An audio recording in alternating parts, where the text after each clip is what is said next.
coração de Manaus, a poucos quarteirões do famoso Teatro Amazonas, existe outro teatro que os turistas nunca visitam.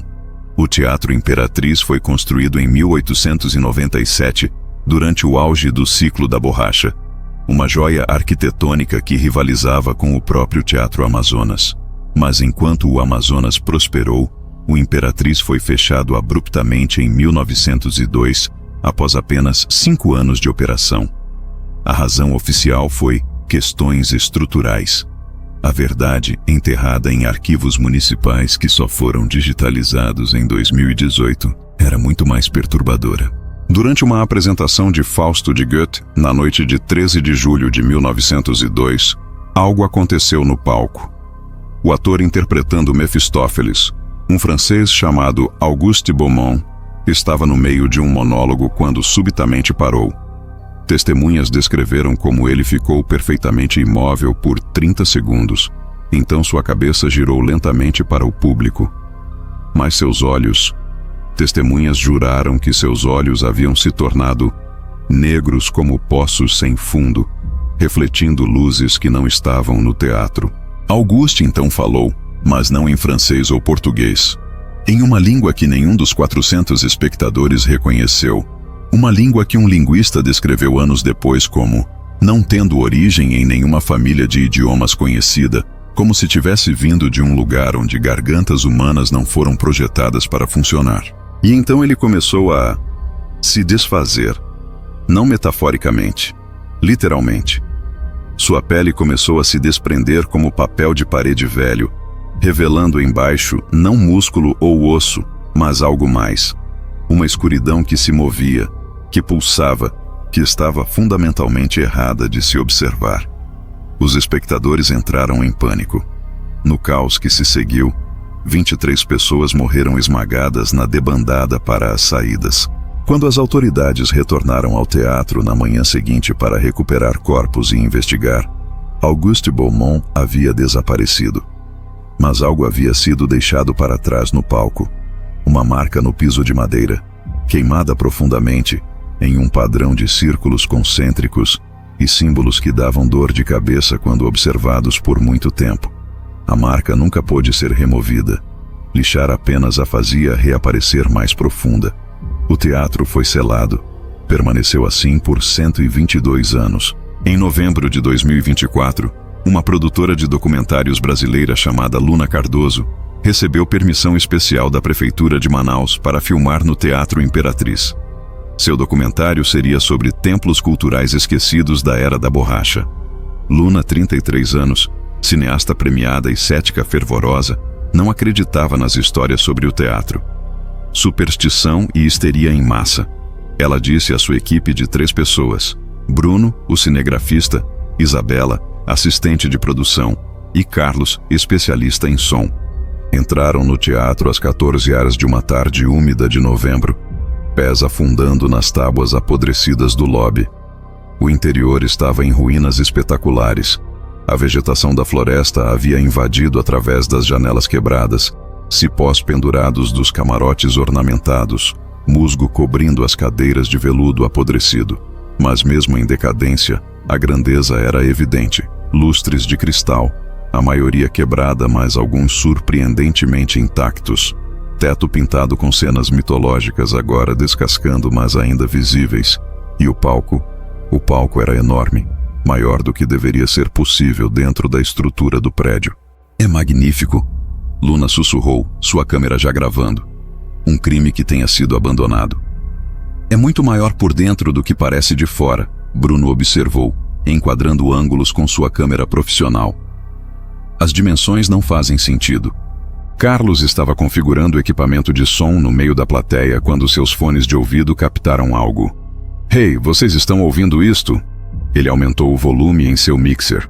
Um som baixo e sibilante, como vento através de uma garganta estreita, mas embaixo dele, harmônicos, como se alguém estivesse cantando em uma frequência logo abaixo da audição humana. Provavelmente vento através da estrutura, Luna disse, mas Carlos balançou a cabeça. Não, isto é específico, tem padrão, quase como música. Luna decidiu começar pelo palco. Subiram os degraus laterais, madeira rangendo perigosamente sob seus pés. O palco estava coberto de escombros, pedaços de cenário apodrecido, cordas quebradiças penduradas nas varas acima, e no centro, a marca. Mesmo depois de 122 anos, mesmo coberta de sujeira e musgo, a marca era visível. Círculos concêntricos queimados na madeira, com símbolos nos espaços entre eles. E conforme Luna se aproximava com sua câmera, ela sentiu algo estranho. Uma pressão atrás de seus olhos, como o começo de uma enxaqueca, mas também acompanhada por uma compulsão estranha de traçar os padrões. Seu dedo se estendeu involuntariamente, prestes a tocar. "Não toque nela!" uma voz gritou. Luna puxou a mão de volta, virando para ver.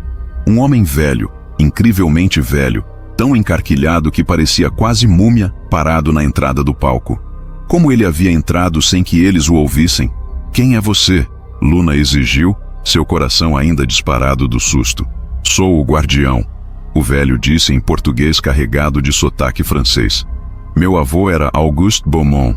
Minha família tem vigiado este lugar por gerações, garantindo que ninguém... Acorde-o." "Desperte o quê?" Isabela perguntou, cética, mas curiosa. O velho, ele mais tarde se identificaria como Michel Beaumont, 87 anos, sentou-se com dificuldade em uma cadeira quebrada. "Meu avô era ator, mas também era outra coisa, ocultista. Ele estava obcecado com a ideia de performance perfeita, tão perfeita que transcenderia a arte humana e se tornaria outra coisa, algo divino ou diabólico." Ele explicou como Auguste havia encontrado um texto antigo durante suas viagens pela Europa. Um grimório que alegava conter o segredo para convocar a musa última, a entidade de performance pura que existe além do véu da realidade. Durante sua apresentação de Fausto, Auguste havia incorporado um ritual de invocação em seu monólogo, escondido nas cadências das palavras de Goethe. "E funcionou", Michel disse, sua voz amarga. "Ele convocou algo. Mas não era uma musa, era um parasita. Uma entidade que existe em um lugar onde performance, arte e consciência se fundem e corrompem. Ele deixou entrar e ela tomou-o, usou-o. E quando terminou, ele não era mais humano. Era um portal, uma porta aberta para aquele lugar." "Isso é absurdo", Luna disse, mas sua voz faltava convicção. Porque ela ainda podia sentir aquela pressão, aquela compulsão vindo da marca no palco. "É?", Michel desafiou. "Então por que o teatro foi selado? Por que 23 pessoas morreram? Por que nos 122 anos desde aquela noite, qualquer um que passa a noite aqui, ou desaparece, ou enlouquece?" Ele olhou para cada um deles com olhos que eram muito conscientes, muito sãos. "Estão planejando passar a noite aqui, não estão?", Luna confirmou. "Vamos filmar à noite, para capturar a atmosfera." Michel se levantou com dificuldade. "Então já perdi vocês. A entidade, ela se alimenta de atenção, de observação. Quanto mais você olha, mais ela se torna real. Quanto mais você grava, mais você a ancora neste mundo. Seu documentário será um ritual de invocação, queiram vocês ou não." "Então por que não destruíram o teatro?", Bruno perguntou. "Tentamos", Michel disse calmamente. 3 vezes. Fogo, explosivos, escavadeiras. O teatro sempre se reconstrói. Não fisicamente, mas na memória, nos registros, até nas mentes das pessoas. É como se tivesse raízes mais profundas que o físico. Como se fosse uma ideia tanto quanto um lugar. E ideias são muito mais difíceis de matar que tijolos e madeira. Michel saiu, deixando-os com um último aviso. "Se ficarem, sigam uma regra. Quando começar, e vai começar, não olhem diretamente para o palco. Não importa o que vejam no canto de seus olhos. Não importa o que ouçam. Não olhem diretamente. Porque olhar é participar. E participar é se tornar parte da performance. Para sempre." A equipe discutiu. Isabela queria sair. Bruno estava dividido. Carlos, surpreendentemente, queria ficar. "Isto é ouro documental", ele argumentou. Luna tomou a decisão final. Ficariam até meia-noite, captariam a atmosfera noturna e depois sairiam. "Compromisso razoável", ela disse. À medida que o sol se punha e a escuridão tomava o teatro, a atmosfera mudou palpável. A temperatura caiu apesar do calor amazônico lá fora. O som de vento, ou seja lá o que Carlos estava captando, ficou mais alto, mais complexo, definitivamente estruturado como música agora. Uma melodia estranha e dissonante que parecia estar sempre prestes a se resolver, mas nunca o fazia. Às 20h30 Marmin, Bruno estava filmando o auditório vazio quando notou algo através de sua câmera. Luna, você está vendo isto? No visor da câmera, as cadeiras não estavam completamente vazias. Havia formas, translúcidas, apenas perceptíveis, mas definitivamente lá. Silhuetas de pessoas sentadas nas cadeiras, todas voltadas para o palco, perfeitamente imóveis. Mas quando ele baixou a câmera e olhou diretamente, as cadeiras estavam vazias. É apenas artefato da câmera. Luna tentou racionalizar, mas quando checou sua própria câmera, viu a mesma coisa. Um teatro cheio de fantasmas que só existiam através de lentes. Às 22h, Carlos gritou do balcão onde estava configurando microfones. Todos correram até ele. Ele estava pálido, tremendo, apontando para o palco embaixo. Olhem, mas não olhem diretamente. Usem as câmeras. Eles olharam através das câmeras e filmadoras. E viram. No palco, algo estava se formando. Não uma forma sólida, mas uma presença. Como se a própria escuridão no palco estivesse se condensando, se organizando, criando algo que lembrava uma figura humana, mas era fundamentalmente diferente. Muito alta, muito delgada, com membros que tinham articulações demais. E onde deveria estar a cabeça, havia um vazio que era mais negro que a escuridão ao redor. Um vazio que parecia sugar luz e atenção como um buraco negro. E então começou a se mover. Não caminhar.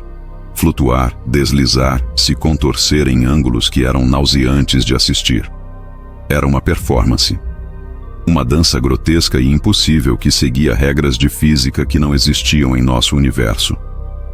Não olhem diretamente, Luna repetiu o aviso de Michel, mas era hipnótico.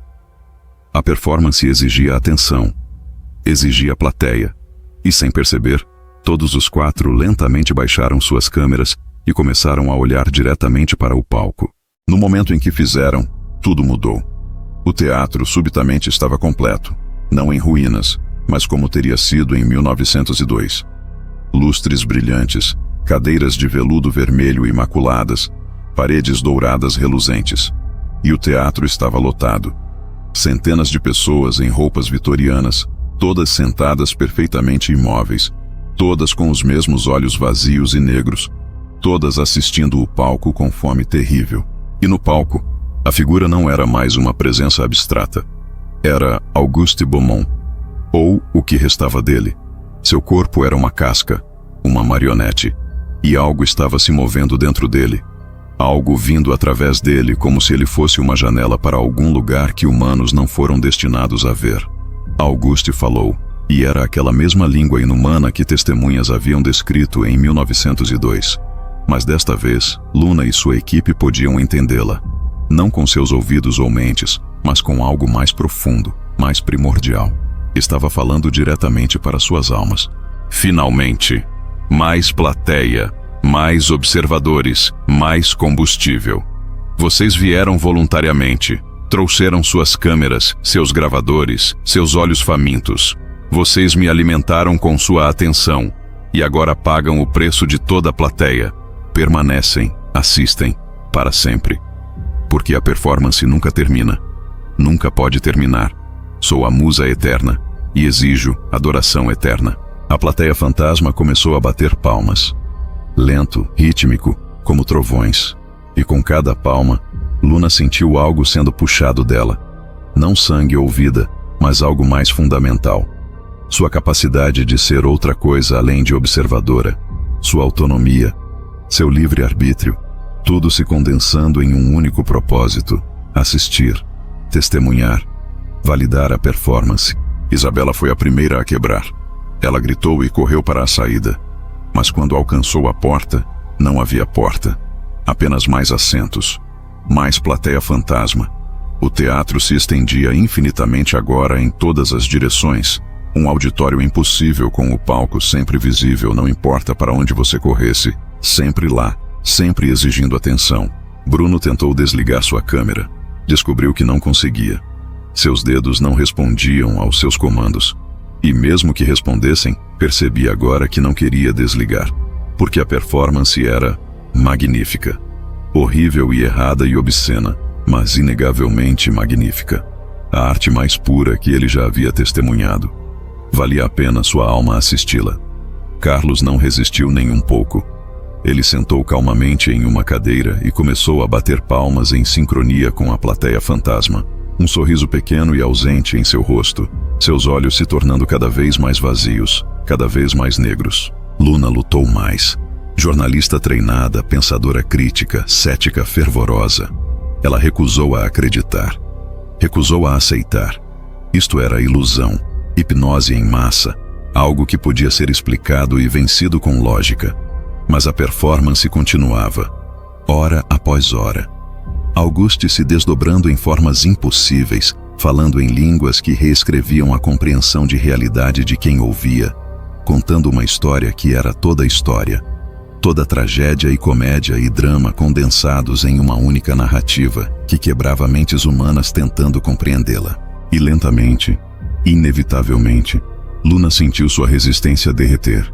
Não porque foi forçada, mas porque genuinamente, profundamente, começou a apreciar.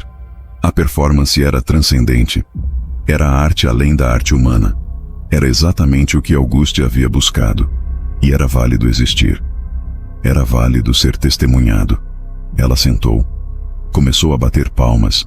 E sua mente, aquela última fortaleza de individualidade, começou a se dissolver na mente coletiva da plateia, todos pensando o mesmo pensamento.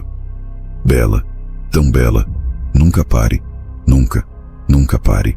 Quando Michel Beaumont chegou ao teatro ao amanhecer, como fazia toda manhã há 60 anos, verificando se a entidade ainda estava contida, encontrou a porta aberta. Entrou cautelosamente.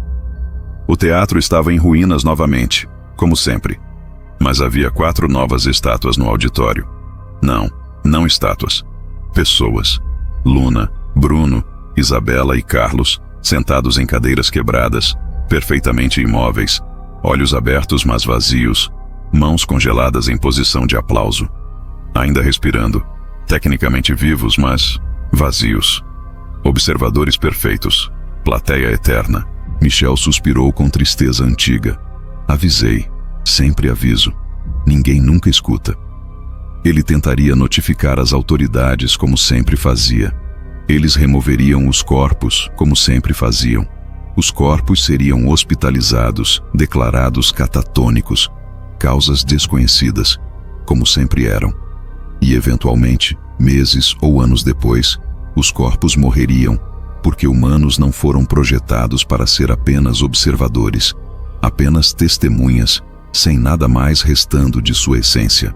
Mas suas almas, essas permaneceram, presas no teatro, parte da plateia eterna, condenadas a assistir à performance que nunca termina, aplaudindo para sempre, seus olhos vazios sempre voltados para o palco, onde Auguste Beaumont ainda dança, ainda performa, ainda se desdobra em formas que destroem sanidade, para uma plateia que nunca pode sair, nunca pode desviar o olhar, nunca pode parar de bater palmas. Michel olhou uma última vez para o palco. Por apenas um segundo, como sempre acontecia quando ele verificava, viu a performance. Auguste lá, dançando aquela dança impossível. E por apenas um segundo, Michel sentiu a atração, o desejo de sentar, de assistir, de se render. Mas ele era Beaumont. Resistência estava em seu sangue. Ele virou e saiu, trancando a porta, espalhando novo sal abençoado no batente, atualizando os símbolos de proteção que precisavam ser refeitos toda semana. Vovô, ele sussurrou para o teatro atrás dele. Quando eu morrer, quem vai manter você contido? Quem vai avisar os próximos tolos? Nenhuma resposta veio. Apenas o som distante de aplausos, eterno e interminável, ecoando de algum lugar entre os mundos. O Teatro Imperatriz permanece selado. As câmeras de Luna e sua equipe foram recuperadas. A filmagem mostra 4 horas e 17 minutos de nada. Apenas estática. Exceto que se você assistir à estática de perto, muito de perto, com fones de ouvido em volume máximo, pode ouvi-la, a música, a performance, chamando você, convidando você, prometendo que se você apenas prestar atenção, apenas realmente assistir, verá algo que mudará sua vida para sempre. Mas não assista. Por favor, não assista. Porque assistir é participar. E participar é se tornar plateia. E a plateia nunca sai. A performance nunca termina. E em algum lugar, em algum espaço entre o real e o impossível, 4 jornalistas ainda estão sentados, ainda estão batendo palmas, seus corpos vazios em hospitais, mas suas almas presas para sempre no Teatro Imperatriz, testemunhando arte tão pura, tão transcendente, tão absolutamente além da compreensão humana, que 5 histórias ainda mais arrepiantes de fantasmas.